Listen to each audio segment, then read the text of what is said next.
আমি আপনাকে কোনো ফাজাইল আমলও শোনাচ্ছি না, আমি আপনাকে কোনো হুকুম আহকাম ফতোয়াও শোনাচ্ছি না। আমি আপনাকে এই পৃথিবীর রিয়ালিটি বলতেছি যে পৃথিবীতে আসলে চলতেছে কি। আপনি যে পৃথিবীর খেলার মাঠে নেমেছেন, এই খেলার মাঠের বাস্তবতাটা কি এটা আপনাকে ধরিয়ে দিচ্ছে। যেমন ক্রিকেট খেলতে নামলে, ফুটবল খেলতে নামলে, গ্রামের আর কোনো খেলা খেলতে নামলে ওর নিয়ম থাকে যে এই দাগ পার হলে আউট, আর এই দাগ পার হলে নট, আর এই হলে ছক্কা, এই হলে উমুক তুমুক। তো এই পৃথিবীতে খেলার নিয়মটা কি, সেটাই হচ্ছে গায়েবের কার্যকরণের সূত্র। দুনিয়ার কার্যকরণের সূত্রই সব কিছু নয়, গায়েবের কার্যকরণের সূত্র আসল। দুনিয়ার কার্যকরণের সূত্রে ইমিডিয়েট ফল হতে পারে, স্থায়ী নয়। গায়েবের কার্যকরণের সূত্রের সাথে যার সূত্র মিলে যাবে, ওর ফল স্থায়ী, ওর ফল দীর্ঘমেয়াদী। তো ওই গায়েবের কার্যকরণের সূত্র আপনাকে জানা থাকতে হবে। কি করলে কি হয়, গায়েবে কি করলে কি হয়, গায়েবের কার্যকরণের সূত্র অনুযায়ী কি করলে কি হয়, এটা হলো খেলার নিয়ম। আপনি দুনিয়ার কার্যকরণের সূত্র অনুযায়ী কিছু করে ইমিডিয়েট রেজাল্ট পেয়ে যেতে পারে, যেটা যদি গায়েবের কার্যকরণের সূত্রের সাথে না মিলে, ওইটা দীর্ঘমেয়াদী দীর্ঘস্থায়ী হবে না। যেমন দুর্নীতি করে ধোঁকা দিয়ে আপনি ইমিডিয়েট কিছু রেজাল্ট পেয়ে যেতে পারেন, কিন্তু এটা গায়েবের কার্যকরণের সূত্র যেটা নির্ধারণ করা আছে রিজিক বাড়ার, ওইটার সাথে মিলে না। তো গায়েবের কার্যকরণের সূত্রের সাথে যদি না মিলে রিজিক বাড়ার, তাহলে তাৎক্ষণিক দুর্নীতি করে ধোঁকা দিয়ে আপনি কোটি টাকার মালিক হয়ে যেতে পারেন, কিন্তু এই টাকা স্থায়ী হবে না, দীর্ঘমেয়াদী হবে না, কেন এটা গায়েবের সাথেই মিলেনি। গায়েবের কার্যকরণের সূত্র আসল, ওইটা জানতে হবে। ওইটা ওহির মাধ্যমে জানা যায়, ওইটা কোরআনে জানা যায়। কোরআনে বলা আছে কি করলে কি হয়। আলহাকুমুত তাকাসুর, দুনিয়ার পরস্পরের প্রতিযোগিতা তোমাদের ভুলিয়ে রেখেছে।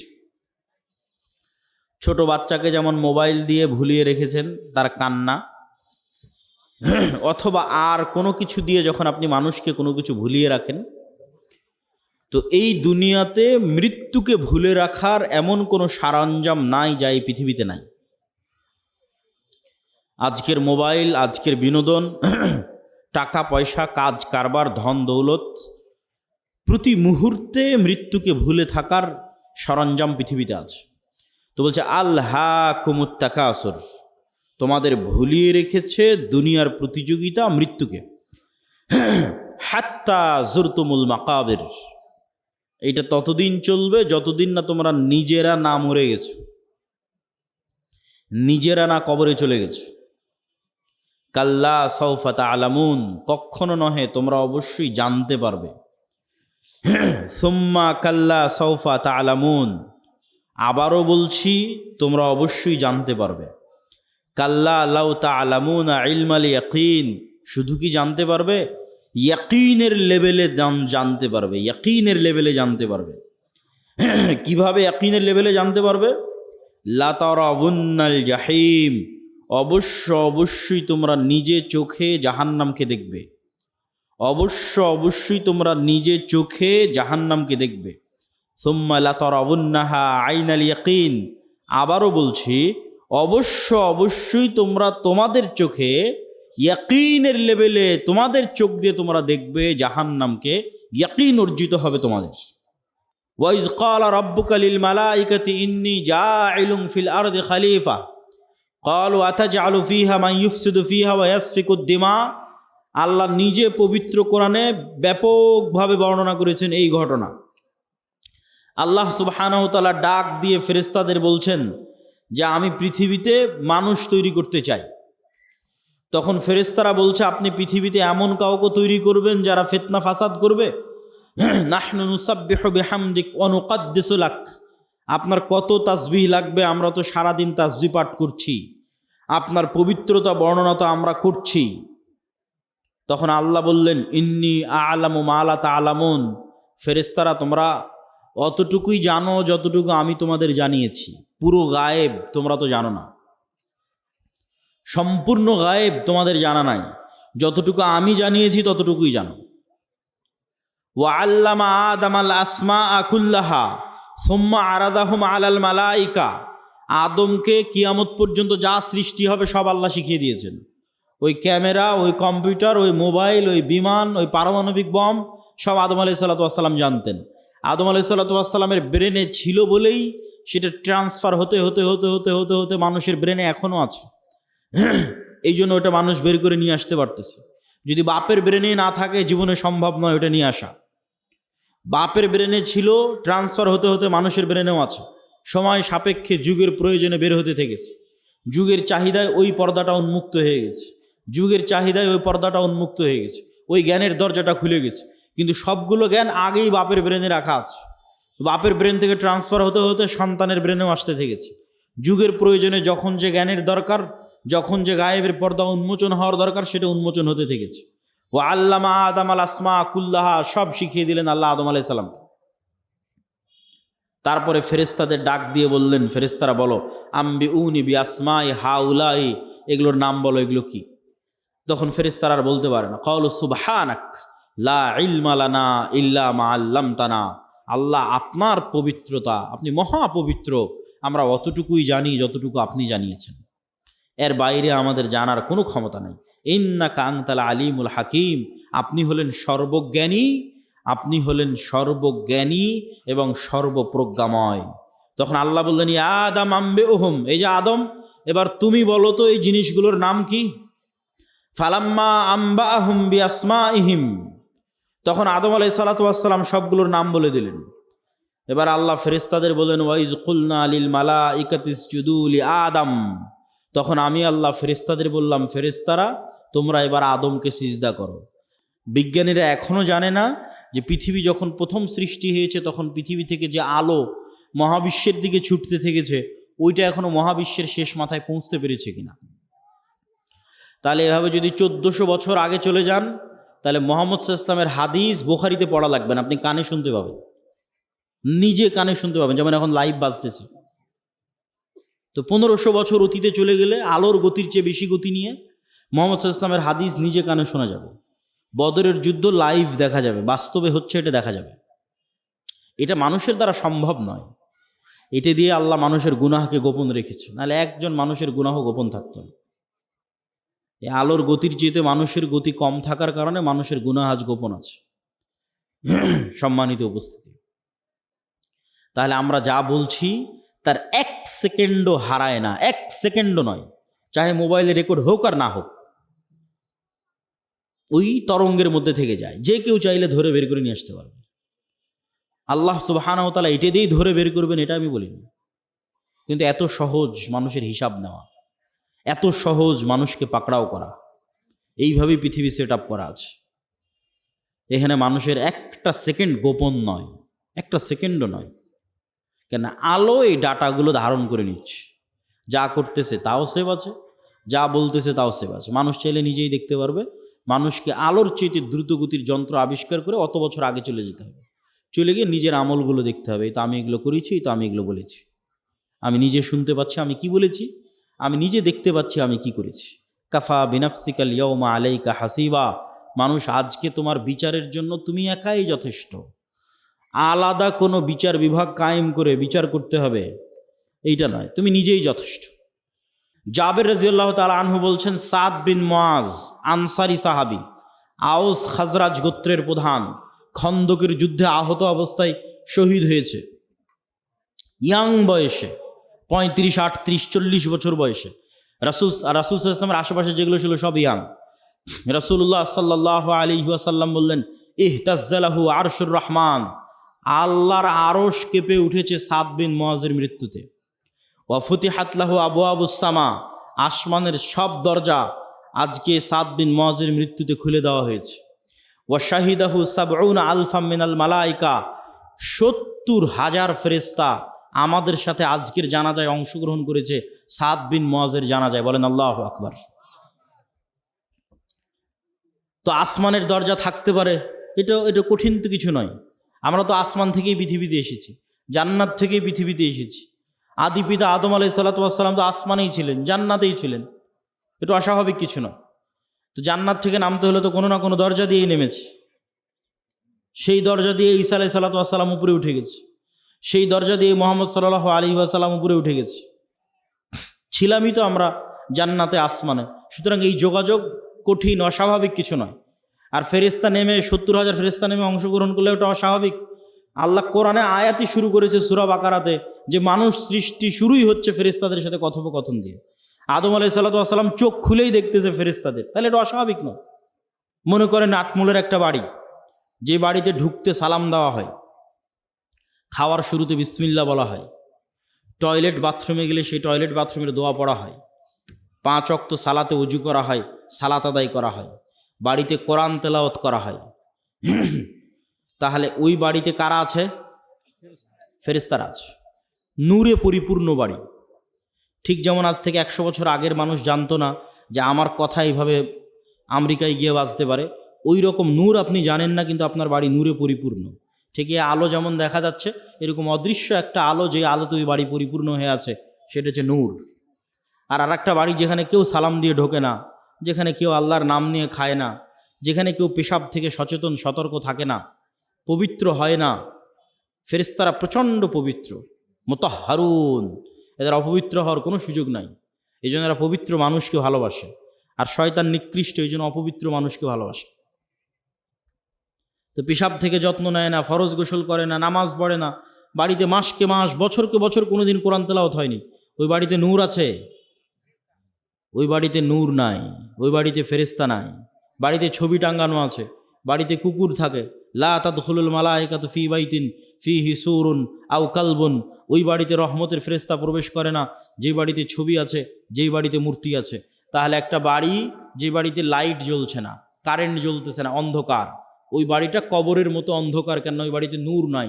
একটা অদৃশ্য আলো যেটা জ্বলতো, সে অদৃশ্য আলো ওই বাড়িতে নাই, ওই বাড়ি কবরের মতো অন্ধকার, নূরবিহীন বাড়ি, ফেরেশতার অস্তিত্ববিহীন বাড়ি, শয়তানে পরিপূর্ণ বাড়ি, কালোয় অন্ধকারে অন্ধকারাচ্ছন্ন বাড়ি। এবং মানুষের সৎ আমল নূর তৈরি করে, এবং নূর তৈরি করতে করতে আমল আসমানের দিকে উঠতে থাকে। ইলাইহি ইয়ারফাউল কালিমুত তাইয়্যিব ইয়াসআদুল কালিমুত তাইয়্যিব, সৎ কথা, সৎ বাক্য আল্লাহর দিকে উঠে যেতে থাকে, উপরের দিকে উঠে যেতে থাকে। এবং ইবনুল কাইয়্যিম রাহিমাহুল্লাহ বলছেন, মানুষের রূহ নূরুন লাতিফ, মানুষের রূহ হচ্ছে এক প্রকারের সূক্ষ্ম নূর। এই জন্য রূহ দেখা যায় না, কেননা নূর অদৃশ্য, তো রূহ অদৃশ্য। কিন্তু মানুষের আত্মপরিচয় রূহের উপর নির্ভর করে। মানুষকে যদি পুনরায়ও মানুষের শরীরের সকল কিছু যদি কাজে লাগানো যায়, আর যদি রূহ না দেওয়া যায়, তাহলে আত্মপরিচয় ফিরে আসবে না। যেমন আইনস্টাইনের ব্রেন যদি কপি করা যায়, ইমাম বুখারীর ব্রেন যদি কপি করা যায়, বিজ্ঞান যদি এই লেভেলে পৌঁছে যায়, কিন্তু ইমাম বুখারী, আইনস্টাইন, নিউটন ওরা ফিরে আসবে না, ওদের আত্মপরিচয় ফিরে আসবে না। কেন? আত্মপরিচয় নির্ভর করে রূহের উপর। নূরুন লতিফ। ইয়াসআলুনাকা আনির রূহ কুলির রূহ মিন আমরি রাব্বি, মানুষজন জিজ্ঞেস করে, বলে রূহ কি? আপনি বলে দিন, রূহ আল্লাহর আদেশ। আল্লাহ যখন চান প্রতি রাতে এই রূহকে উঠিয়ে নেন। যাদের আল্লাহ মৃত্যু দিতে চান তাদের রূহকে তার কাছে আটকে রেখে দেন, এরা সকালবেলা মৃত অবস্থায় উঠে। আর যাদের আল্লাহ সুবহানাহু ওয়া তাআলা বাঁচিয়ে রাখতে চান, এদের রূহকে আবার ফেরত দিয়ে দেন। এই জন্য সকালবেলা এরা জীবিত অবস্থায় উঠে। এই জন্য দোয়ার মধ্যে বলা হয়েছে, আল্লাহুম্মা বিইসমিকা আমুতু, হে আল্লাহ তোমার নামে আমি মারা যাচ্ছি। কেননা তখন রূহের কাজ শেষ হয়ে যায়। রূহের কাজ দেখা, রূহের কাজ শোনা, রূহের কাজ চিন্তা করা, রূহের কাজ বোঝা। বাকি শরীরের হার্টবিট, রক্ত সঞ্চালন, এগুলো তো চলছেই, কিন্তু দেখা, শোনা, চিন্তা, গবেষণা যখন বন্ধ হয়ে যায়, তখন রূহের কাজ শেষ। এই জন্য যখন মানুষ ঘুমিয়ে যায়, তখন রূহের আর কোনো কাজ থাকে না, তখন রূহ উড়াল দেয়। আল্লাহ সুবহানাহু ওয়া তাআলা তার কাছে নিয়ে নেন রূহকে। কোরআনের আয়াতে আল্লাহ সুবহানাহু ওয়া তাআলা বলছেন। এবং সকালবেলা যখন ঘুম থেকে উঠে, তখনও দোয়ার মধ্যে শিখিয়ে দেওয়া আছে যে প্রশংসা ওই আল্লাহর, যিনি আমাদেরকে পুনরায় জীবিত করেছে মৃত্যু দেওয়ার পর। তাহলে মৃত্যু দিল কখন? ঘুমই মৃত্যু। এবং প্রত্যেকটা লেভেলে পরবর্তী লেভেলের আলামত আছে, প্রত্যেক লেভেলে পরবর্তী লেভেলের আলামত আছে। এখন আমরা কোন লেভেলে আছি? এখন আছি দুনিয়ার লেভেলে। এই দুনিয়াতে বসে থেকেই বারজাখী জীবন কেমন হবে তার আলামত দেওয়া আছে, যে পরের জগৎটা কেমন হবে তুমি দুনিয়াতে বেঁচে থাকতেই বুঝে নাও।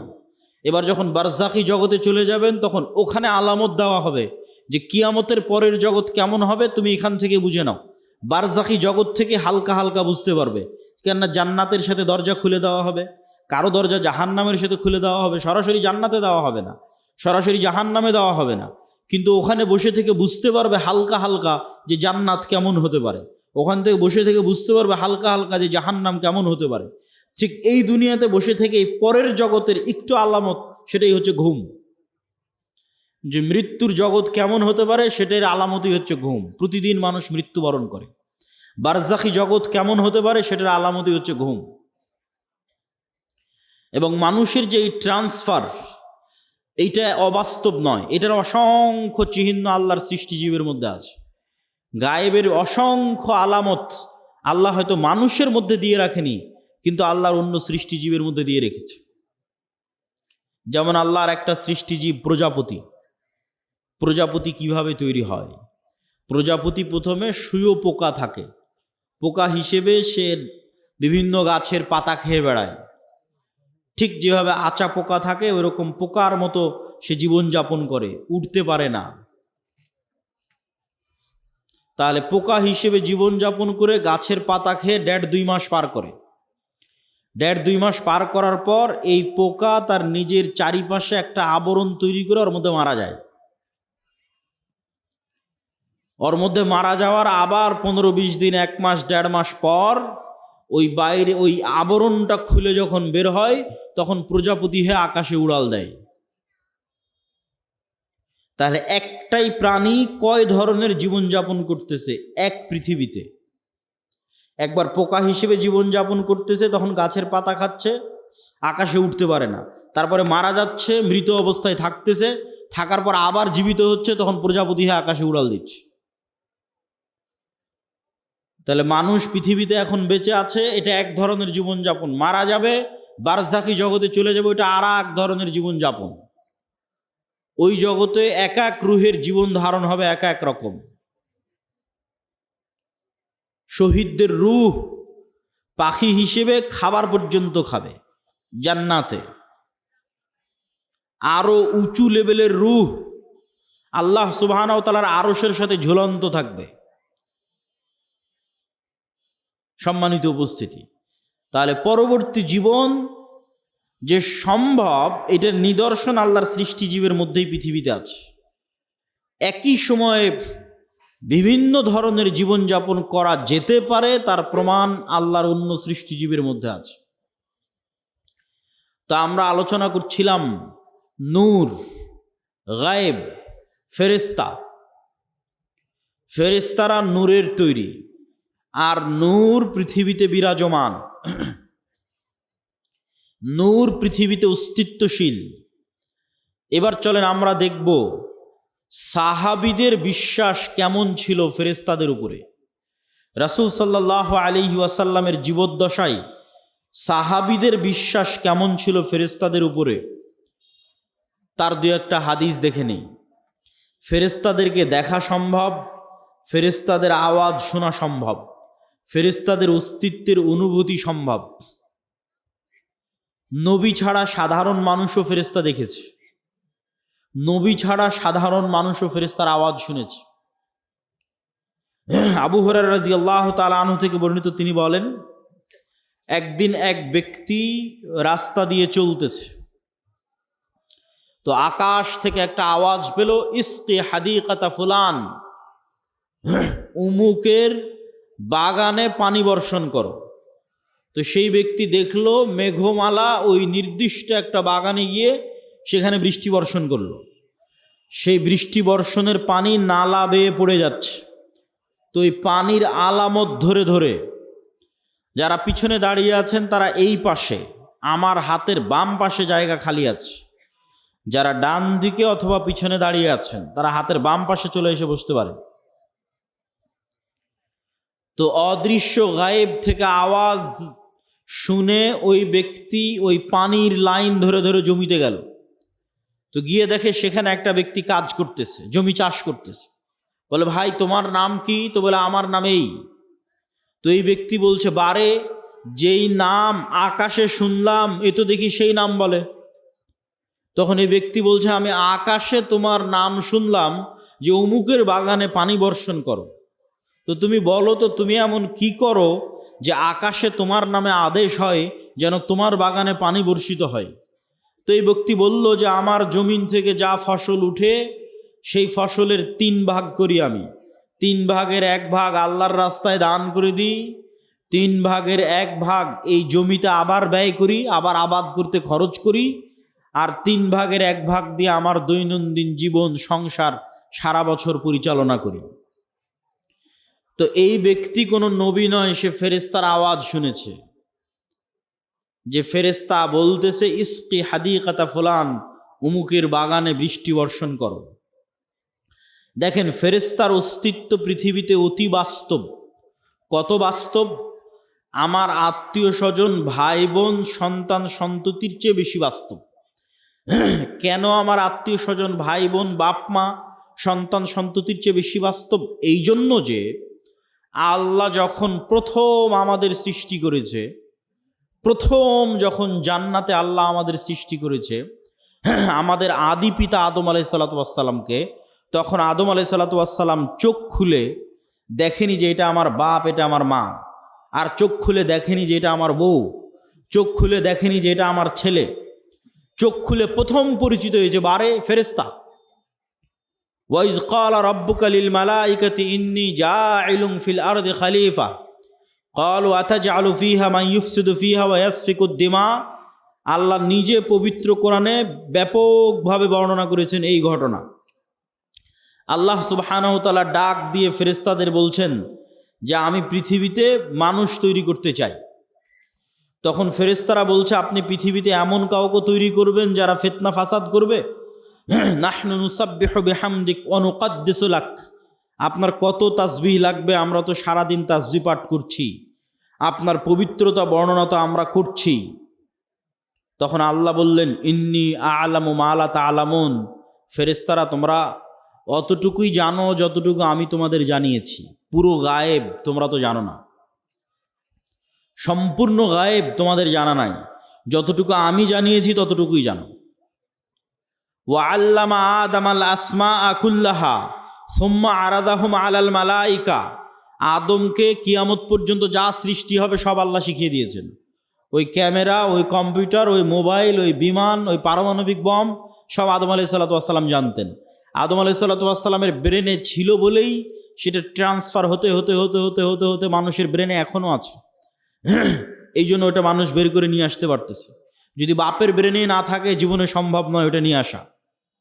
বাপের ব্রেনে ছিল, ট্রান্সফার হতে হতে মানুষের ব্রেনেও আছে। সময় সাপেক্ষে যুগের প্রয়োজনে বের হতে থেকেছে। যুগের চাহিদায় ওই পর্দাটা উন্মুক্ত হয়ে গেছে, যুগের চাহিদায় ওই পর্দাটা উন্মুক্ত হয়ে গেছে, ওই জ্ঞানের দরজাটা খুলে গেছে। কিন্তু সবগুলো জ্ঞান আগেই বাপের ব্রেনে রাখা আছে। বাপের ব্রেন থেকে ট্রান্সফার হতে হতে সন্তানের ব্রেনেও আসতে থেকেছে। যুগের প্রয়োজনে যখন যে জ্ঞানের দরকার, যখন যে গায়েবের পর্দা উন্মোচন হওয়ার দরকার, সেটা উন্মোচন হতে থেকেছে। ও আল্লামা আদম আল আসমা কুল্লাহা, সব শিখিয়ে দিলেন আল্লাহ আদম আলাইহিস সালাম। তারপরে ফেরেশতাদের ডাক দিয়ে বললেন, ফেরেশতারা বলো, আম্বিউনি বি আসমাই হাউলাই, এগুলোর নাম বলো, এগুলো কি? তখন ফেরেশতারা আর বলতে পারে না। ক্বালু সুবহানাক লা ইলমা লানা ইল্লা মা আল্লামতানা। আল্লাহ, আপনার পবিত্রতা, আপনি মহাপবিত্র, আমরা অতটুকুই জানি যতটুকু আপনি জানিয়েছেন, এর বাইরে আমাদের জানার কোনো ক্ষমতা নেই। ইন্নাকা আনতাল আলিমুল হাকিম, আপনি হলেন সর্বজ্ঞানী, আপনি হলেন সর্বজ্ঞানী এবং সর্বপ্রজ্ঞাময়। তখন আল্লাহ বললেন, ইয়া আদম আম্বিউহুম, এই যে আদম, এবার তুমি বলো তো এই জিনিসগুলোর নাম কি? ফালাম্মা আম্বাআহুম বিআসমাইহিম, তখন আদম আলাইহিস সালাতু ওয়াস সালাম সবগুলোর নাম বলে দিলেন। এবার আল্লাহ ফেরেশতাদের বললেন, ওয়াইজ কুলনা লিল মালাইকাতি ইসজুদু লি আদম, তখন আমি আল্লাহ ফেরেশতাদের বললাম, ফেরেশতারা তোমরা এবার আদমকে সিজদা করো। তাহলে আমরা সবার আগে কাদেরকে দেখলাম? এবার বলেন, জোরে বলেন না যে কাদের দেখলাম, না আর এক মানুষকে দেখেছি। তাহলে আপনার বাপ মা আগে না ফেরেশতা আগে? ফেরেশতা আগে। আপনার সন্তান আগে না ফেরেশতা আগে? আপনার সন্তানের অস্তিত্বের চেয়ে বেশি সত্য আপনার সাথে ফেরেশতা আছে, আমাদের সাথে ফেরেশতা আছে। আপনার বাপ মায়ের অস্তিত্বের চেয়ে বেশি সত্য যে আমাদের সাথে ফেরেশতা আছে। কেন আমরা যখন প্রথম সৃষ্টি হয়েছি তখন থেকে ফেরেশতাদের সাথে আমরা কানেক্টেড, তখন থেকে আমরা ফেরেশতাদের দেখেছি। গায়েবের উপর ঈমান না থাকার কারণে দুনিয়াতে এসে ভুলে গেছি। তাহলে আদম আলাইহিসসালাতু ওয়াসসালামের ঈমান কোন লেভেলের হবে যে ফেরেশতারা আছে? আদম আলাইহিসসালাতু ওয়াসসালামের ঈমান তার ছেলের অস্তিত্বের চেয়ে বেশি যে ফেরেশতারা আছে। আদম আলাইহিসসালাতু ওয়াসসালামের ঈমান তার স্ত্রী হাওয়ার অস্তিত্বের চেয়ে বেশি যে ফেরেশতারা আছে। সম্মানিত উপস্থিতি, তাহলে ফেরেশতাদের অস্তিত্ব আছে, নূর বিরাজ করতেছে, দেখি না কেন, দেখা যায় না কেন, কি সমস্যা? তো এইটার ক্ষেত্রে আপনাকে দু একটা উদাহরণ দিই। আজ থেকে 100 বছর আগে আটমূলের যে মানুষটা মারা গেছে, সেই মানুষটাকে আজকে উঠান, যদি তাকে জীবিত করা যায় তাহলে সে জীবিত হলো। জীবিত হওয়ার পর সেই মানুষকে আপনি বলবেন যে আমি আব্দুল্লাহ আওয়াজ দিব, এখানে বাজবে ঢাকায়, সাথে সাথে আমি আওয়াজ দিব, এখানে আওয়াজ বাজবে কোথায়? ঢাকাতে। আমি আওয়াজ দিব, এখানে বাজবে আমেরিকাতে। আমি আওয়াজ দিব, এখানে বাজবে মক্কায়। সে কি বিশ্বাস করবে? কিন্তু এখন তো বাজতেছে, এই যে লাইভ চলতেছে, সারা পৃথিবীতে বাজতেছে, বলতেছি এখানে, বাজতেছে সারা পৃথিবীতে।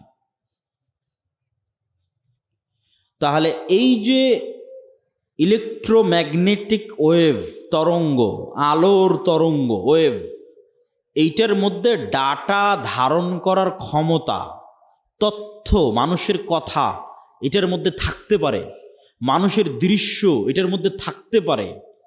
এইটা আল্লাহ যেই দিন পৃথিবী সৃষ্টি করেছে ওই দিন থেকেই আছে, মানুষ জানেনি, গায়েব।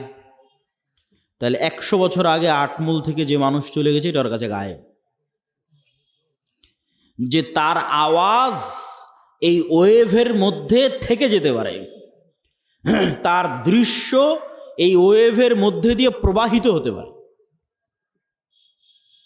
শুধু তাই নয়, মানুষের পক্ষে যদি আজকে সম্ভব হয় যে মানুষ আলোর গতি তথা যেই আলোর মাধ্যমে, যে ওয়েভের মাধ্যমে আমার কথা মোবাইল দিয়ে এখন ঢাকাতেও বাজতেছে, লালমনিরহাটেও বাজতেছে, আমেরিকা, লন্ডন, ইউরোপেও বাজতেছে, সৌদি, কুয়েত, কাতার, বাহরাইনেও বাজতেছে, এখন সাথে সাথে যেই ওয়েভের মধ্যে দিয়ে আমার দৃশ্য ছুটে চলে যাচ্ছে, যেই ওয়েভের মধ্যে দিয়ে আমার আওয়াজ ছুটে চলে যাচ্ছে, এর চাইতে যদি আমরা কোনো গতিশীল কিছু আবিষ্কার করতে পারি যে এর চেয়ে দ্রুত আমি উড়ে চলে যাব, মানুষের পক্ষে সম্ভব নয়।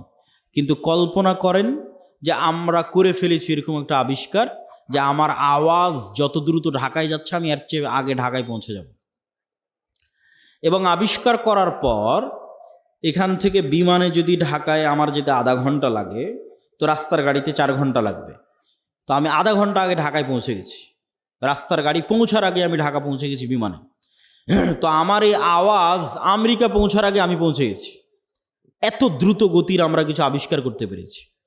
এই আবিষ্কার করতে পারার পর এবার যদি 15 আলোক বর্ষ অতীতে চলে যাই, দ্রুত, যে 15 বছর আগে যে কথা বলেছিলাম ওই কথা এখন মহাবিশ্বে যেই জায়গায় আছে ওর আগে আমি গিয়ে পৌঁছে যাব, যেহেতু ওর চেয়ে দ্রুত আমি কিছু আবিষ্কার করতে পেরেছি। পৌঁছে গিয়ে এবার এই মোবাইলের মতো, এই ক্যামেরার মতো যদি ওখানে কিছু সেট করতে পারেন, তাহলে 15 বছর আগে আপনি কি বলেছিলেন ওই আপনার বলা কথা আপনি শুনতে পাবেন, বাজতেছে। 15 বছর আগে আপনি কি করেছিলেন, আপনার করা কাজ আপনি লাইভ দেখতে পাবেন, এই যে আমি এটা করতেছি, কেননা ওইটা এই আলোর তরঙ্গের মধ্যে সেভ আছে, হারায়নি। বিজ্ঞানীরা এখনও জানে না যে পৃথিবী যখন প্রথম সৃষ্টি হয়েছে তখন পৃথিবী থেকে যে আলো মহাবিশ্বের দিকে ছুটতে থেকেছে ওইটা এখনো মহাবিশ্বের শেষ মাথায় পৌঁছতে পেরেছে কিনা। তাহলে এভাবে যদি 1400 বছর আগে চলে যান, তাহলে মুহাম্মদ সাল্লাল্লাহু আলাইহি ওয়াসাল্লামের হাদিস বুখারীতে পড়া লাগবে না, আপনি কানে শুনতে পাবেন, নিজে কানে শুনতে পাবেন, যেমন এখন লাইভ বাজতেছে। তো 1500 বছর অতীতে চলে গেলে আলোর গতির চেয়ে বেশি গতি নিয়ে মুহাম্মদ সাল্লাল্লাহু আলাইহি ওয়াসাল্লামের হাদিস নিজে কানে শোনা যাবে, বদরের যুদ্ধ লাইভ দেখা যাবে, বাস্তবে হচ্ছে এটা দেখা যাবে।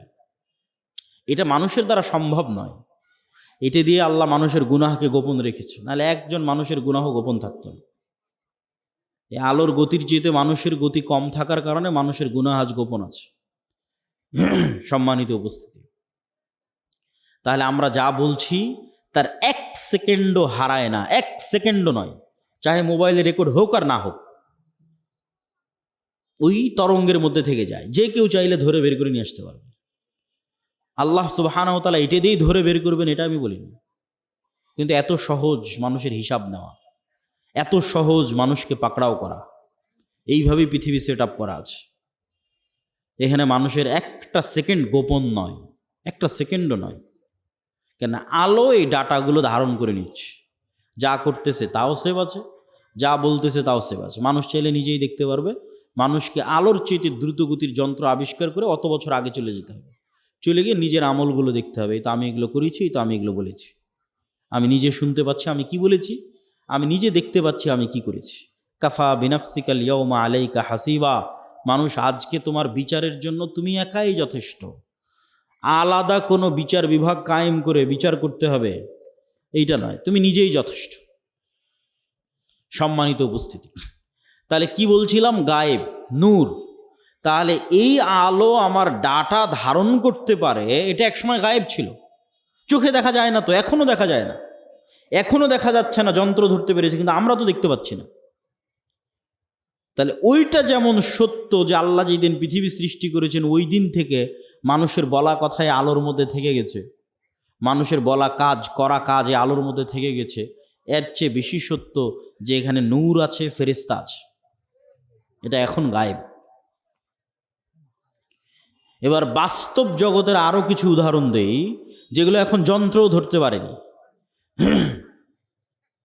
যেমন আল্লাহর একটা সৃষ্টিজীব কুকুর, কুকুরের ঘ্রাণ শক্তি মানুষের চাইতে 10,000 গুণ বেশি। তো আমি এই যে মাইকটা সামনে আছে, এটা আমি নাক দিয়ে টেনেও আর কোনো গন্ধ পাচ্ছি না। কারণ আমি যদি বলি যে এই মাইকের কোনো গন্ধ নাই, এটা মিথ্যা কথা হবে। এই মাইকটাই আপনি একটা প্রশিক্ষিত কুকুরের নাকে ধরেন, তারপর মোলাম গাড়ি বাজারে ফেলে রেখে আসেন কোনো এক জঙ্গলে, ওই কুকুর ওখান থেকে খুঁজে বের করে নিয়ে আসবে এই মাইককে। 50 গুণ 100 গুণ বেশি নয়, 1000 গুণ নয়, 10,000 গুণ বেশি। মানুষের যদি কোনো শরীরে ক্যান্সার হয়, তাহলে কোন কোষটাতে ক্যান্সার হয়েছে ওই ক্যান্সারের কোষের যে গন্ধ, এইটা পর্যন্ত কুকুর ধরতে পারে। মানুষের শরীরে যদি ভাইরাস হয়, যে করোনা ভাইরাস হয়েছে, তাহলে করোনা ভাইরাসের মতো অদৃশ্য জিনিসের গন্ধ কুকুর ধরতে পারে। যে ভাইরাসকে দূরবীন দিয়ে দেখতে হয়, মাইক্রোস্কোপ লাগিয়ে দেখতে হয়, ওই ভাইরাসের গন্ধ পর্যন্ত কুকুর ধরতে পারে। আর মানুষ এখন পর্যন্ত এমন কোনো যন্ত্র আবিষ্কার করতে পারেনি যেটা কুকুরের লেভেলে ঘ্রাণ নিতে পারবে। এই জন্য মানুষ কুকুরকেই কাজে লাগায়, যে একটা যন্ত্র আমি আবিষ্কার করেছি যেটা কুকুরের মতো ঘ্রাণ নিতে পারবে, নাই, এরকম কোনো যন্ত্র আবিষ্কৃত হয়নি। তাহলে পৃথিবীতে এমনও ঘ্রাণ আছে যেই ঘ্রাণ মানুষ পায় না, যেই ঘ্রাণ মানুষের তৈরি কোনো যন্ত্রও পায় না।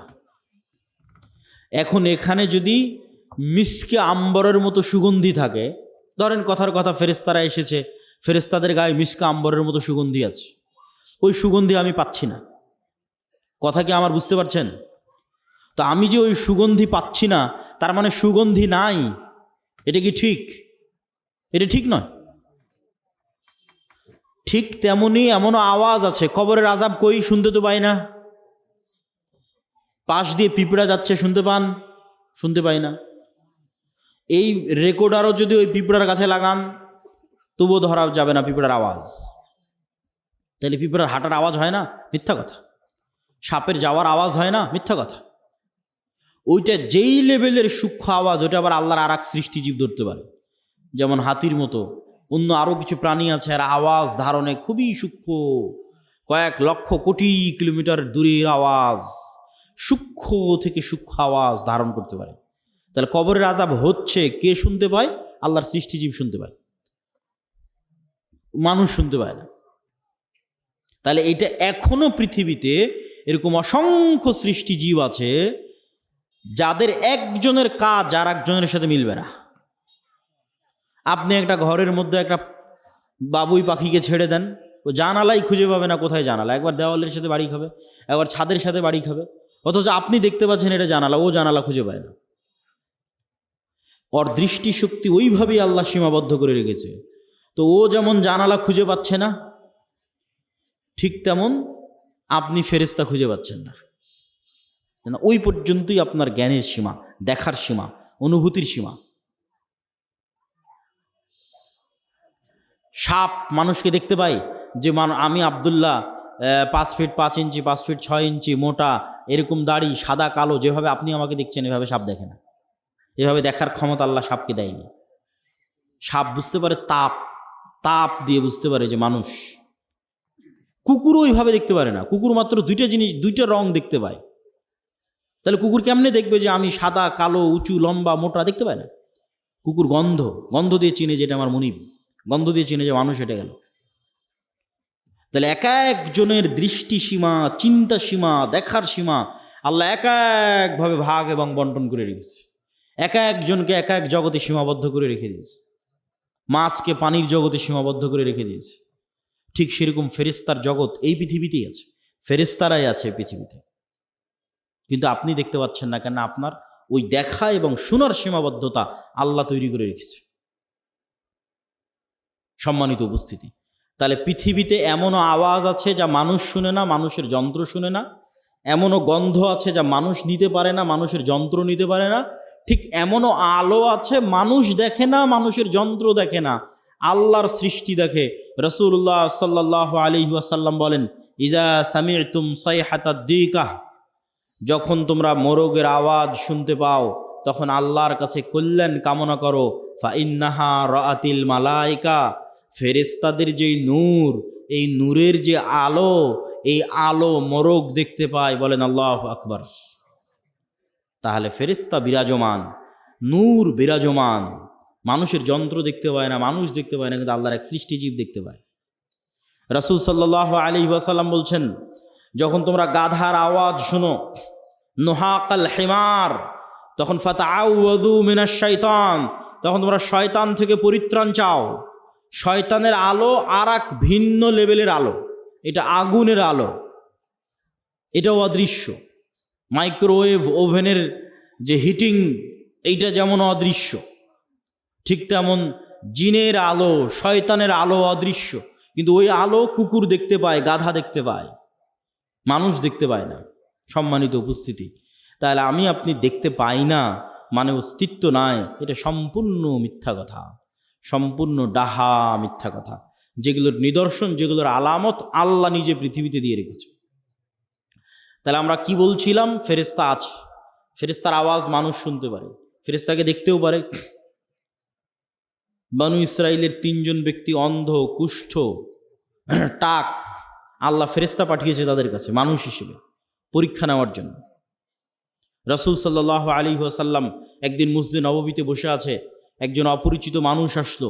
যে অপরিচিত মানুষের পোশাকে সফরের আলামত নাই, লা ইউরা আসারুস সাফার, সফরের কোনো আলামত নাই, আর তাকে মদিনার কেউ চিনেও না। তো জিজ্ঞেস করছে, মাল ইসলাম, মাল ইমান, মাল ইহসান, মাতাসাআহ, ইমান কি, ইসলাম কি, কিয়ামত কখন হবে? জিজ্ঞেস করে উত্তর নিয়ে বিদায় নিয়ে চলে যাচ্ছে। রাসূল সাল্লাল্লাহু আলাইহি ওয়াসাল্লাম বললেন, জানো কে এসেছিল? জিবরাইল এসেছিল দিন শিখানোর জন্য। তাহলে সাহাবীদের ফেরেশতাদের উপর ঈমান কোথায়? সাহাবীদের ঈমান ফেরেশতাদের উপর কোথায়?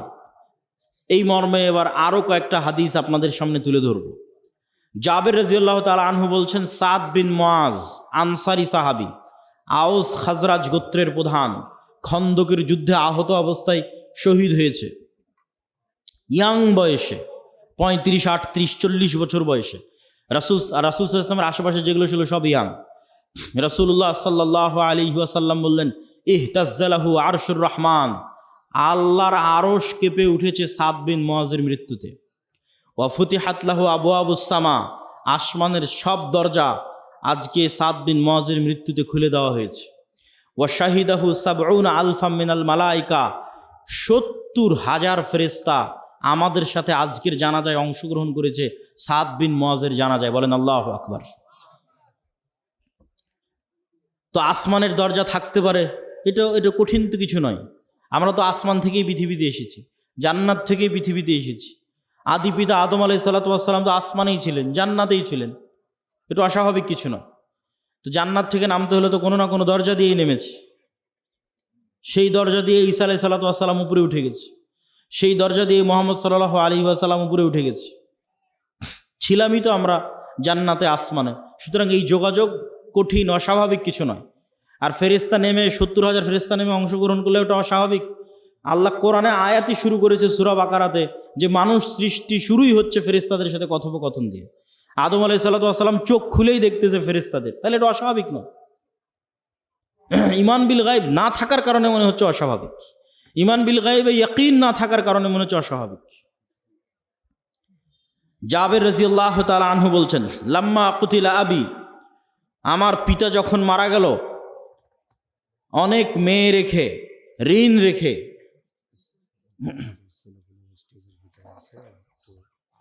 বলছি ঋণ রেখে, তখন জাবের রাদিয়াল্লাহু তাআলা আনহু কাঁদতেছে। আল্লাহর নবী বলতেছে, তুমি কেন কাঁদছো? মা জালাতিল মালাইকাতু তুজিল্লু বিআজনিহাতিহা, আরে তুমি কাঁদছো কেন? তোমার বাপের লাশকে ফেরেশতারা এখনো ছায়া দিয়ে রেখেছে, এখনো ফেরেশতারা তোমার বাপের লাশকে ছায়া দিয়ে রেখেছে, তুমি কেন কাঁদছো? আয়েশা রাদিয়াল্লাহু তাআলা আনহা বলছেন, সাদ বিন মুআজের জানাজা উঠানো যায় না, এত ভারী। যুবক মানুষ, ওই যুগে তার এত বিরিয়ানি, এত পোলাও, এত বার্গার, পিৎজা ছিল না যে খেয়ে মোটা হয়ে যাবে, ওজন ভারী হবে। হালকা পাতলা, মুজাহিদ মানেই হালকা পাতলা। অথচ লাশ উঠানো যায় না, এত ভারী। তো মানুষজন কথোপকথন শুরু করলো, কেন উঠানো যায় না? আল্লাহর নবী বললেন, সাদ বিন মুআজের জানাজার সাথে, সাদ বিন মুআজের এই লাশের সাথে এত বেশি পরিমাণে ফেরেশতা লেগে আছে যে এই লাশ ভারী হয়ে গেছে, উঠানো যাচ্ছে না, এত বেশি পরিমাণে ফেরেশতা লেগে আছে। তোমরা আর হানজালাকে কি গোসল দিবা? ফেরেশতারা ইতিমধ্যে গোসল দিয়ে ফেলেছে। তাহলে এবার আপনি শুধু চিন্তা করবেন সাহাবীদের ঈমান ফেরেশতার অস্তিত্বের উপর, আর আমার আর আপনার ঈমান ফেরেশতার অস্তিত্বের উপর। ঈমান বিল গায়বে ইয়াকিন, যেটা আমাদের বক্তব্যের মূল বিষয়বস্তু, যার এক পয়েন্টে আমরা আছি, ঈমান বিল মালায়েকা, ফেরেশতার উপর ইয়াকিন, ফেরেশতার অস্তিত্বের উপর ইয়াকিন। তো এগুলো কি শুধু হাদিসে এসেছে? না। আচ্ছা, এগুলো কি শুধু হাদিসে এসেছে? না, স্বয়ং আল্লাহ সুবহানাহু ওয়া তাআলা কোরআন মাজিদে বলতেছে। আল্লাহ সুবহানাহু ওয়া তাআলা কোরআন মাজিদে মুসলমানদের বিভিন্ন যুদ্ধে ফেরেশতা অবতীর্ণ করার কথা 5-6 আয়াতে বলেছে। ইস্তাস্তাগীসুনা রাব্বাকুম ফাস্তাজাবা লাকুম আন্নী মুমিদ্দুকুম বিআলফিম মিনাল মালাইকাতি মুরদিফিন, তোমরা আল্লাহর কাছে বিপদে পড়ে সাহায্য চেয়েছিলে, আমি আল্লাহ আসমান থেকে তোমাদের পক্ষে 1000 ফেরেশতা অবতীর্ণ করেছি। আর এক আয়াতে আল্লাহ সুবহানাহু ওয়া তাআলা বলছেন, ইস্তাকুলু লিল মুমিনিনা আলাই ইয়াকফিয়াকুম আন ইউমিদ্দাকুম রাব্বুকুম বিসালাসাতি আলাফিম মিনাল মালাইকা, তোমাদের জন্য কি যথেষ্ট নয় যে আল্লাহ আসমান থেকে 3000 ফেরেশতা অবতীর্ণ করেছে? যদি প্রয়োজন হয় আল্লাহ 5000 ফেরেশতা আসমান থেকে অবতীর্ণ করবেন। সম্মানিত উপস্থিতি, তাহলে ফেরেশতারা আল্লাহর নবীর পক্ষ হয়ে যুদ্ধে অংশগ্রহণ করেছে, আর সেই ফেরেশতাদের সাহাবীরা দেখেছে, সেই ফেরেশতাদের অস্তিত্বের প্রভাব সাহাবীরা দেখেছে। আবু সাঈদ খুদরি রাদিয়াল্লাহু তাআলা আনহু থেকে বর্ণিত, তিনি বলেন, উসাইদ বিন হুযাইর নামে এক সাহাবী তার কৃষি কাজের জায়গায় রাতের বেলা কোরআন তেলাওয়াত শুরু করেছে, কোরআন নূর, কোরআন তেলাওয়াত শুরু করেছে। তো তার ঘোড়া লাফালাফি করতেছে কোরআন তেলাওয়াত শুনে, উনি কোরআন তেলাওয়াত থামিয়ে দিয়েছেন, আবার শুরু করলেন, আবার ঘোড়া লাফালাফি করলো। 3 বার এরকম হওয়ার পর আর কোরআন তেলাওয়াতই করলেন না। আল্লাহর নবীকে এসে ঘটনা শোনালে আল্লাহর নবী বললেন, তিলকাল মালাইকাতু দানাত লি সাউতিক, ও সাইদ, তোমার কোরআন তেলাওয়াতের আওয়াজে আল্লাহর ফেরেশতারা সব ওখানে নিকটবর্তী হয়ে গেছিল, যেই ফেরেশতাদের দেখে ঘোড়া লাফালাফি করতেছে। তুমি যদি সকাল পর্যন্ত তেলাওয়াত অব্যাহত রাখতে, মানুষেরও ফেরেশতাকে দেখে নিত। মানুষের ফেরেশতাকে দেখা অস্বাভাবিক কিছু নয়, যেটা আমরা শুরুতেই 2টা দলিল দিয়ে নিয়েছি যে মানুষ ফেরেশতাকে দেখতে পারে। সম্মানিত উপস্থিতি, তাহলে ফেরেশতারা অস্তিত্বশীল, ফেরেশতারা বিরাজমান, এবং কিয়ামতের পূর্ব মুহূর্তেও মানুষ ফেরেশতা দেখবে। মানুষের যদি ঈমান বিল গায়ব নাও থাকে তবুও দেখবে। ঈসা আলাইহিস সালাতু ওয়াস সালাম যখন নেমে আসবে, তখন 2 ফেরেশতার কাঁধে নেমে আসবে। দাজ্জাল যখন মক্কা এবং মদিনায় প্রবেশ করবে, তখন ফেরেশতারা উন্মুক্ত তরবারি হাতে থাকবে। তো এই আলোচনা থেকে আমাদের শিক্ষা কি? এই আলোচনা থেকে আমাদের শিক্ষা হচ্ছে যে পৃথিবীতে মানুষ 2 ধরনের, হয় শয়তানের গোলাম শয়তানের বন্ধু, আর না হলে আল্লাহর গোলাম আল্লাহর ফেরেশতার বন্ধু।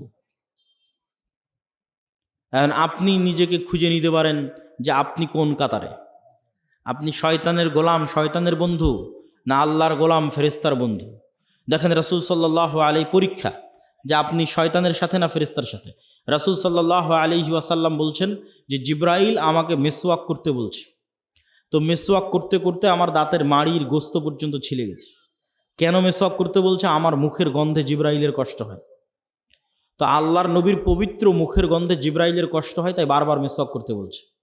আর আপনার আটমল শিবগঞ্জের যে মানুষ রাত দিন বিড়ি সিগারেট খাচ্ছে, ওর কাছে ফেরেশতা আছে না শয়তান আছে?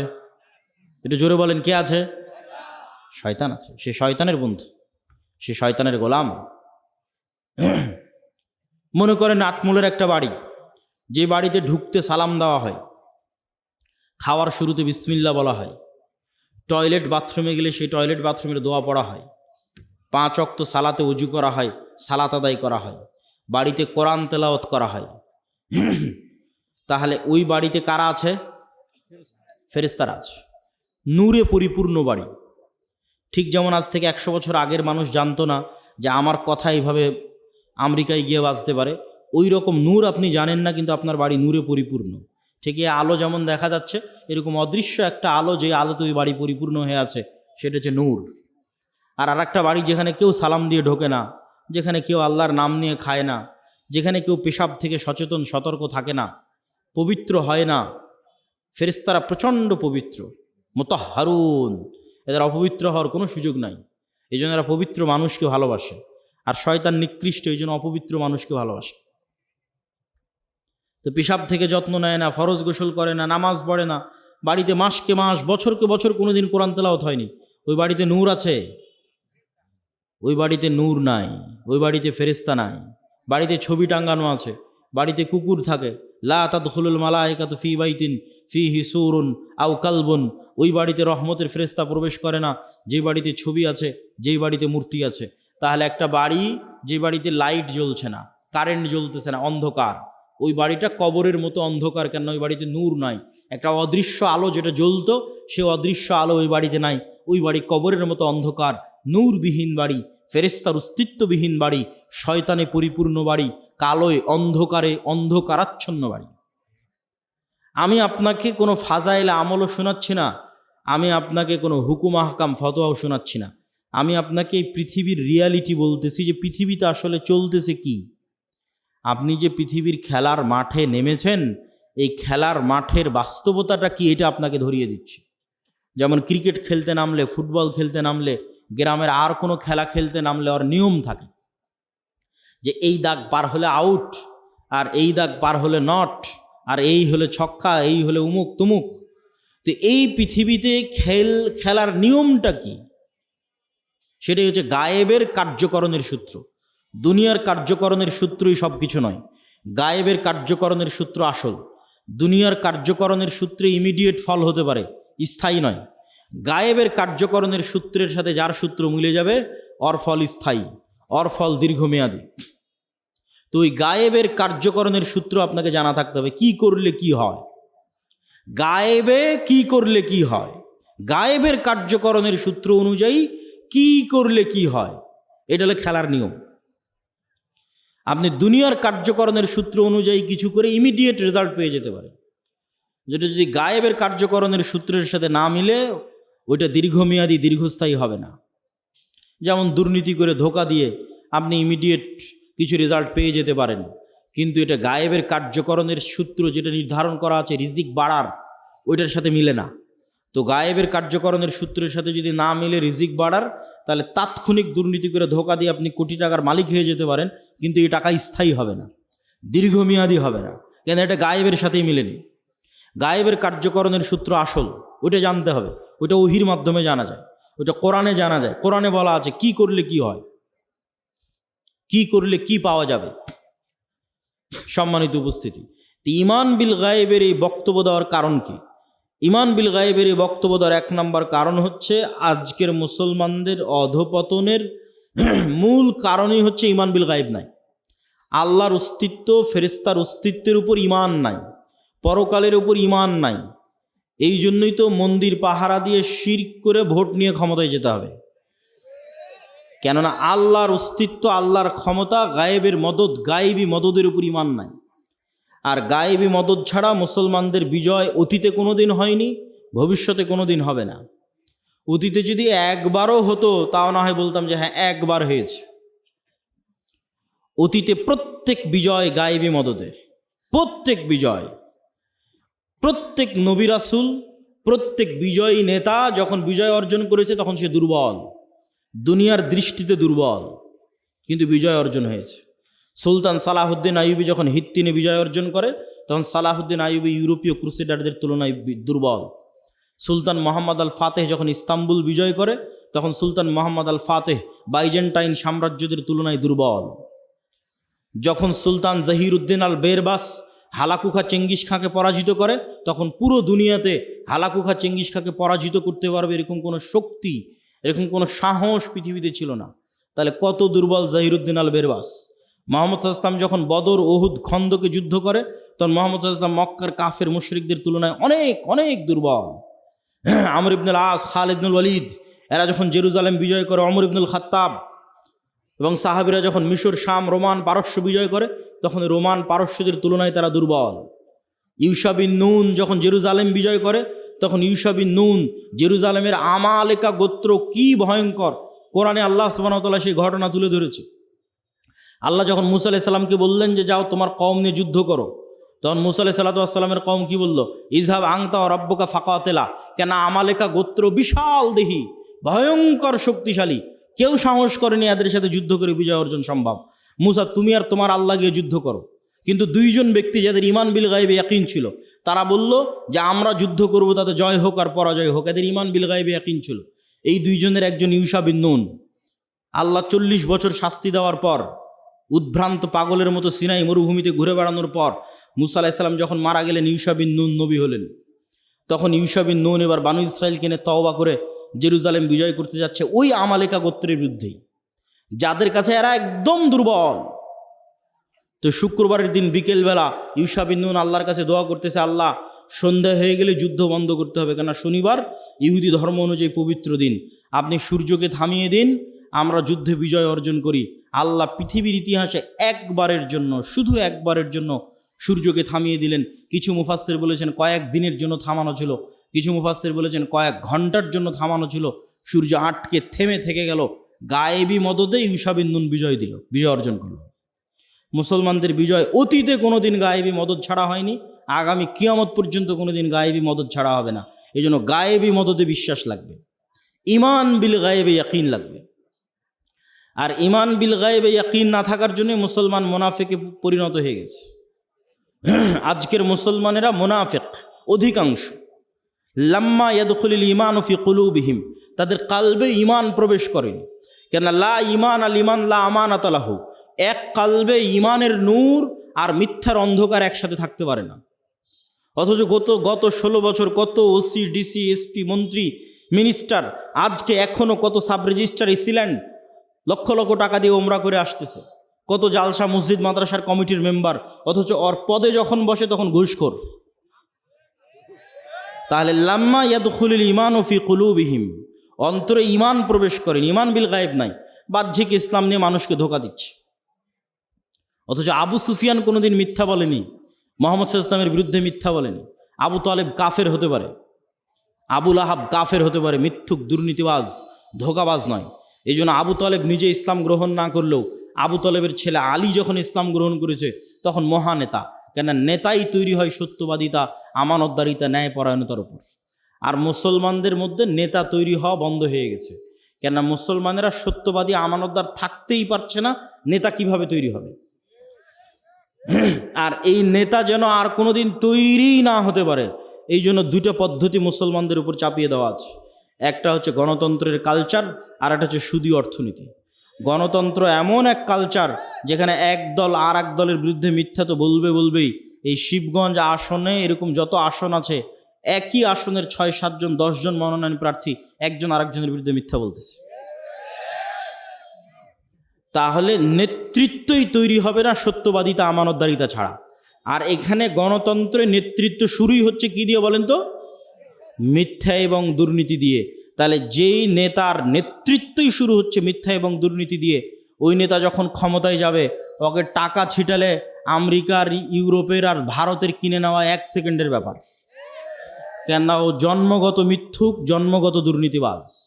এই জন্যই গণতন্ত্র টিকিয়ে রাখা আছে, যেন সৎ নেতার জন্মই না হতে পারে। এমন নেতা আসুক যাকে আমি কিনে নিতে পারবো। আর মুসলমানদের মধ্যে এই স্বভাব আগে ছিল না। এই স্বভাব হচ্ছে ইউরোপীয় উপনিবেশ থেকে তৈরি হয়েছে। 150-200 বছরের ব্রিটিশ শাসনের গোলামি করার কারণে তৈরি হয়েছে। এবং যেখানে ইউরোপীয় উপনিবেশ যত কঠিন, ওখানে মুসলমানদের মিথ্যা, দুর্নীতি, ধোঁকার প্রবণতা তত বেশি। যেখানে ইউরোপীয় উপনিবেশ যত কঠিন, ওখানে মুসলমানদের মিথ্যা, ধোঁকা, দুর্নীতির প্রবণতা তত বেশি। আপনি পরীক্ষা করে দেখতে পারেন। বিস্তারিত আজকে এই বক্তব্যে বলতেছি না, আমার অন্য বক্তব্যে বিস্তারিত বলা আছে। কিন্তু এইখান থেকে আপনাকে শিখতে হবে যে নেতৃত্বের বিকাশই হয়, তৈরি হয় সত্যবাদিতা, আমানতদারিতে, ন্যায়পরায়ণতার উপরে। ঈমান বিল গায়েব অন্তরে থাকলে, পরিপূর্ণরূপে ঢুকে গেলে ওইটা অটোমেটিক আসবে। এই জন্য আমাদের এমন একটা প্রজন্ম দরকার যেই প্রজন্ম ঈমান বিল গায়েবে ইয়াকিন রাখে। আমাদের এমন একটা প্রজন্ম দরকার যেই প্রজন্ম সত্যবাদিতা, আমানতদারিতা, ন্যায়পরায়ণতায় চুল পরিমাণ ছাড় দেয় না, বিক্রি হয় না। এরকম একটা প্রজন্ম দরকার যারা নিজ দিনের উপর কট্টর, যারা নিজ দিনের উপর কঠোর। আপনি ভারতের হিন্দু ধর্ম নিয়ে ট্রল করতে পারেন, মজাক করতে পারেন, ঠাট্টা করতে পারেন, কিন্তু তাদের ধর্ম যত ভ্রান্তই হোক, তারা তাদের দিনের উপর কঠোর থেকে একটা সেকুলার রাষ্ট্রকে হিন্দু রাষ্ট্র বানিয়ে দিয়েছে। আর আপনার নবীর দিন বিশুদ্ধ হওয়ার পরেও, 47-এ দিনের নামে রাষ্ট্র তৈরি করার পরেও, 71 এবং 24-এ হাজার হাজার মুসলমান রক্ত দেওয়ার পরেও এখনও আপনি মুখ খুলে বলতে পারেন না যে না, আমার দিনই ঠিক, আমার দিনই রাষ্ট্রে বাস্তবায়ন করতে হবে, সেকুলারিজম নয়। এটা মুখ খুলে বলতে পারেন না। কেন মুখ খুলে বলতে পারেন না? এটাই গোলামি, এটাই হচ্ছে গোলামি। এই গোলামির জিঞ্জির যতক্ষণ না ভাঙবে, ইবনে খালদুন বলেছেন রাষ্ট্র তৈরি হয় আসাবিয়া দিয়ে। যেই দিন মুসলমানেরা বলবে যে আমার দিনই ঠিক, আমার দিনই রাষ্ট্রের প্রতিষ্ঠিত হতে হবে, আল্লাহর নবীর সুন্নাতে ব্যক্তিগত, পারিবারিক, সামাজিক জীবনে কোথাও ছাড় দেবে না, সেই দিন স্বাধীন। এটাই স্বাধীনতা, এটাই গোলামির জিঞ্জির থেকে মুক্তি। আর একটা কি বলেছিলাম? মিথ্যার কালচার তৈরি করা সুদ। আজকে যত মা বোন উপস্থিত আছে, তাদের মধ্যে যতজন কিস্তিতে টাকা নিয়েছে, যতজন কিস্তিতে লোন নিয়েছে, তাদের মধ্যে শতকরা কতজন সত্য বলে? যতজন কিস্তিতে টাকা নিয়েছে তাদের মধ্যে শতকরা কতজন সত্য বলতে পারে? এবার আমি না, চলেন আল্লাহর নবী কি বলছে যে কয়জন সত্য বলতে পারে। আল্লাহর নবী বলছেন, আল্লাহুম্মা আউযুকা মিনাল মা'সামি ওয়াল মাগরাম। আল্লাহ ঋণ থেকে বাঁচতে চাই, পাপ থেকে বাঁচতে চাই। আর এক হাদিসে রাসূল সাল্লাল্লাহু আলাইহি ওয়াসাল্লাম আর এক দোয়ায় বলছে যে আল্লাহুম্মা আউযুকা মিন যাল'ইদ দাইনি ওয়া গালাবাতির রিজাল। আল্লাহ ঋণের বোঝা থেকে বাঁচতে চাই। সাহাবীরা জিজ্ঞেস করলেন, এত কেন লোন থেকে বাঁচতে চান? আল্লাহর নবী বললেন, মানুষ যখন লোন নেওয়া শুরু করে তখন মিথ্যা বলা শুরু করে। যেই দিন থেকে লোন নেওয়া শুরু, ওই দিন থেকে মিথ্যা বলা শুরু।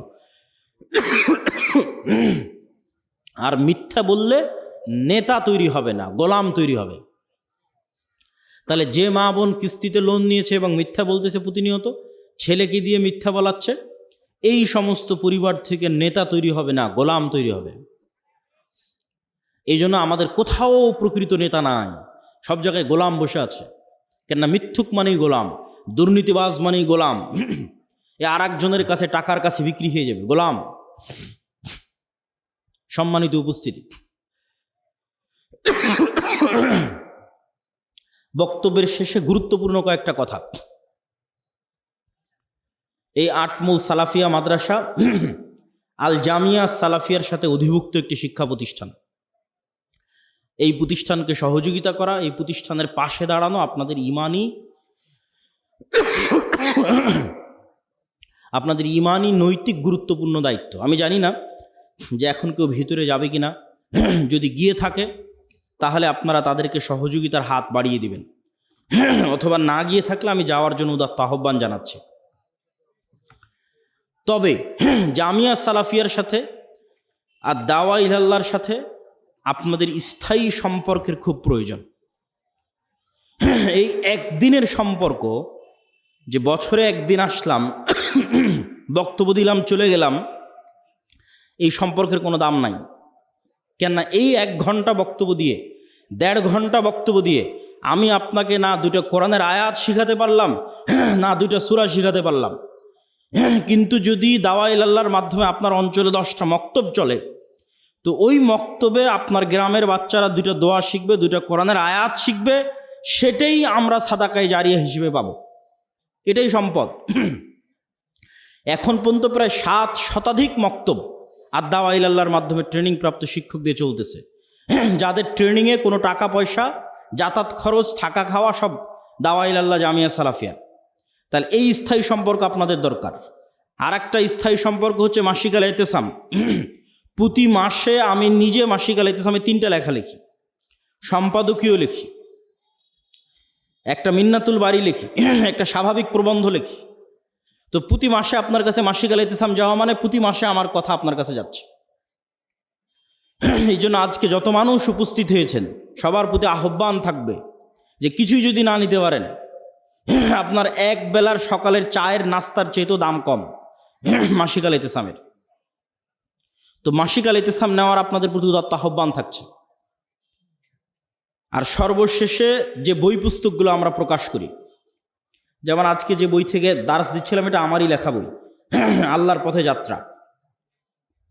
এটা অনেক অল্প কপি আছে, যাওয়ার সময় খোঁজ করতে পারেন। গেটে গাড়িতে থাকতে পারে, অথবা টেবিলে অথবা স্টেজে থাকতে পারে।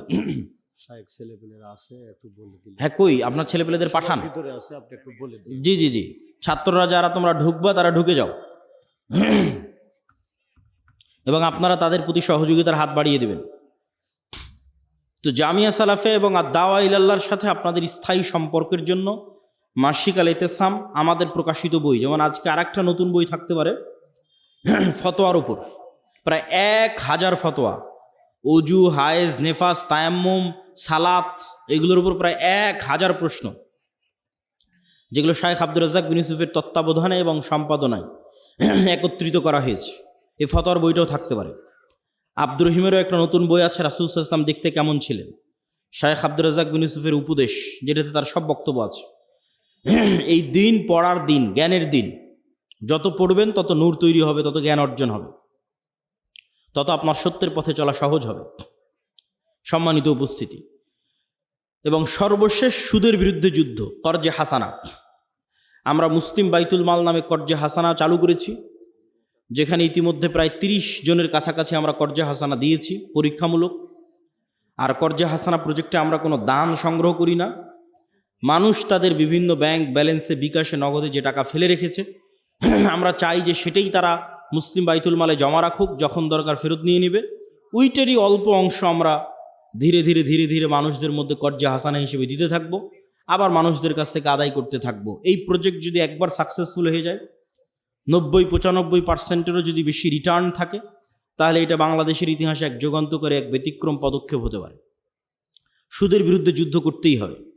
আল্লাহ সুবহানাহু ওয়া তাআলা আমাদেরকে ঈমান বিল গায়বে ইয়াকিন রাখার, সত্যবাদিতা, আমানতদারিতা, ন্যায়পরায়ণতার উপর অটল থাকার মাধ্যমে আমাদের মধ্যে নেতৃত্বের বিকাশ তৈরি করে দিয়ে, আমলে সলেহের মাধ্যমে আল্লাহর সাহায্য দুনিয়াতে টেনে নিয়ে এসে, আমলে সলেহ আসমানি সাহায্য আসমান থেকে দুনিয়াতে টেনে নিয়ে আসতে পারে। আসমান থেকে দুনিয়াতে সাহায্য টেনে নিয়ে আসার সবচেয়ে বড় মাধ্যম একটা হচ্ছে সালাত, তারপরে তার চেয়ে সবচেয়ে বড় মাধ্যম রাতের সালাত, এই রকমই কাছাকাছি বড় মাধ্যম জিকির, সকাল সন্ধ্যার জিকির। সকাল সন্ধ্যার জিকির, বিল গুদুওয়ি ওয়াল আসাল বুকরাতা ওয়া আসিলা, এগুলো আমলে সলেহ, যা দিয়ে আসমান থেকে গায়েবী মদদ টেনে নিয়ে আসা যায়। আল্লাহ সুবহানাহু ওয়া তাআলা আমাদের এগুলোর মাধ্যমে মুসলমানদের চূড়ান্ত বিজয় অর্জনের তৌফিক দান করুক। আল্লাহুম্মা আমিন। আমাদের শয়তানের বন্ধুত্ব থেকে বেঁচে থাকার, ফেরেশতার বন্ধুত্ব অর্জন করার তৌফিক দান করুক। আল্লাহুম্মা আমিন। ওয়া আখির দাওয়ানা আনিল হামদুলিল্লাহি রাব্বিল আলামিন। আসসালামু আলাইকুম ওয়া রাহমাতুল্লাহি ওয়া বারাকাতুহু।